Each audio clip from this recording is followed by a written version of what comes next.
Hello प्यारे बच्चों, आशा करती हूँ आप सब स्वस्थ हैं और ये है आपकी English worksheet number 22 schedule to be done on 4th October 2021 for students of class 7th. Yes, today's worksheet is based on writing skill.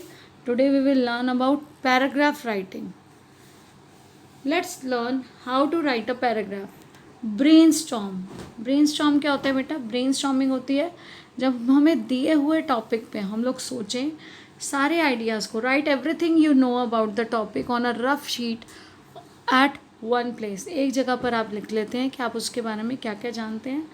Opening sentence tells what you are writing about.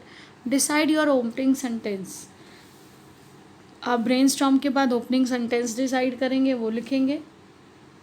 Then add the details on the given topic. और उस topic पर details आपको जो पता है, कोई example पता है, वो ऐड करिए. Then closing sentence is the last sentence of the paragraph. It repeats what you want to say in the paragraph. और जो आपका क्लोजिंग होगा बेटा, वो क्या होगा? कंक्लूजन होगा.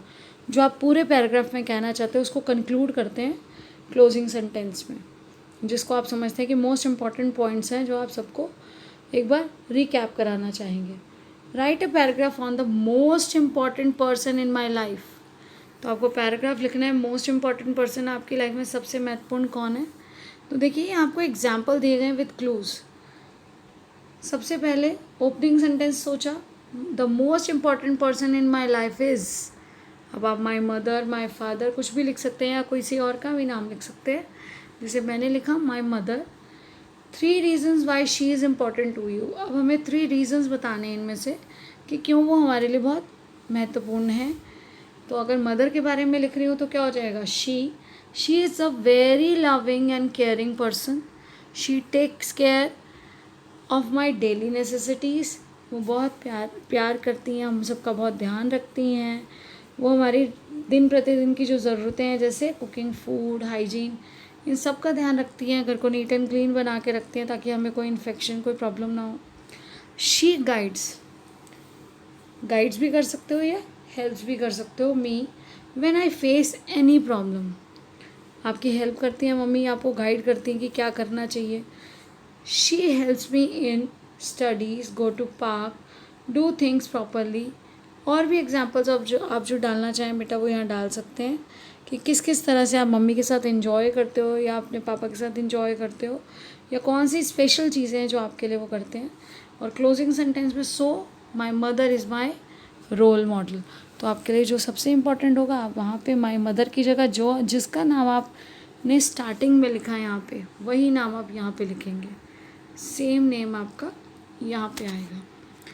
नेक्स्ट क्वेश्चन देखिए बेटा. Now write a paragraph in the space given below. Topic our planet earth. तो बेटा आर प्लैनेट अर्थ में earth is the most unique है, इसके जैसा कोई नहीं है. Planet in the solar system. It is special because it is the only planet where life exist. ये इंपॉर्टेंट है क्योंकि सिर्फ यही प्लैनेट है जहाँ पर जीवन संभव है. It is the third of the 8 planets. यहाँ टिक मार्क लगा रखा है देखिए. अब आपके सोलर सिस्टम में प्लूटो जो है उसे मान लिया है कि वो बहुत दूर सोलर सिस्टम से बाहर निकल गया है. तो हम 8 प्लैनेट्स मानते हैं इन सोलर सिस्टम. फ्रॉम द सन से जो सोलर सिस्टम शुरू हो रहा है, थर्ड पोजीशन पे कौन आता है? अर्थ आती है. Air and water present on earth makes life possible. जो एयर है, वाटर है, वो अर्थ पे इनके प्रेजेंस से ही लाइफ पॉसिबल हो पाई है. वी मस्ट, अब आपको यहाँ सेंटेंसेस के लिए लाइन दी हुई हैं. वी मस्ट टेक केयर या we must save our earth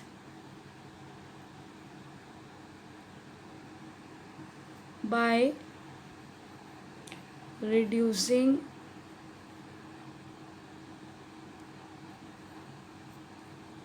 population and pollution.